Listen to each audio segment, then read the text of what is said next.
How the rich actually invest. The retail trap.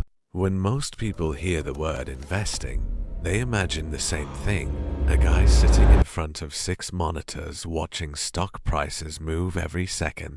Someone scrolling through a phone app trying to find the next stock that will explode. A race to get rich before everyone else. And honestly, that's exactly how investing is sold to normal people.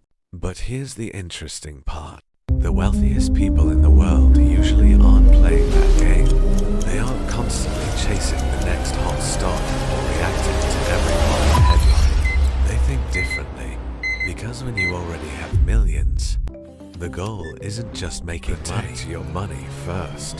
The first rule of wealthy investing is simple. Don't lose money. Warren Buffett once said, rule number 1, never lose money. Rule number 2, never forget rule number 1. And there's a reason billionaires think this way. Imagine your investment portfolio drops by 50%. You might think, okay, I only need 50% to recover. But that's not true. A 50% loss actually requires a 100% gain just to get back to where you started. For someone with millions of dollars, a huge loss isn't just painful. It can destroy decades of work and future opportunities. That's why wealthy investors protect the downside first. The hidden investment world. Most everyday investors put their money into the same few places. Stocks, index funds, maybe their own house. And there's nothing wrong with that. But wealthy investors often have access to a completely different world. A world most people rarely see.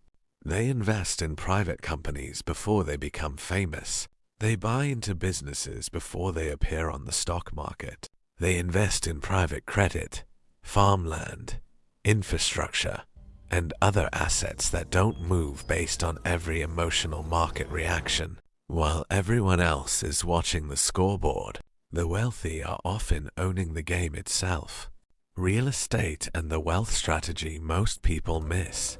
Another major piece of wealthy portfolios is real estate, but not the buy a random house and hope the price goes up type. We're talking about apartment buildings, commercial properties, and assets that produce income every month. These assets can create cash flow.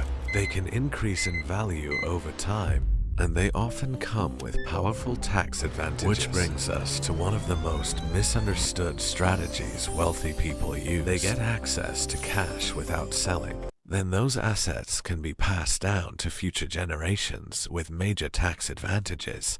The barbell strategy and final lesson. But wealthy investors also understand something important. Every investment has risk. That's why many use a strategy called the barbell strategy. The idea is simple. Keep most of your money, around 90%, in stable assets designed to protect and grow your wealth. Then use a smaller portion, around 10%, for bigger opportunities with huge upside. If that risky investment fails, your foundation stays strong. But if it succeeds, it can create massive growth. And the biggest lesson is this: you don't need millions of dollars to think like wealthy investors. Stop chasing every trend. Stop trying to predict tomorrow's market move. Focus on owning quality assets, protecting your downside, and letting time do the heavy lifting. Because real wealth isn't built by finding the perfect moment to invest. It's built by having a strategy that survives for decades.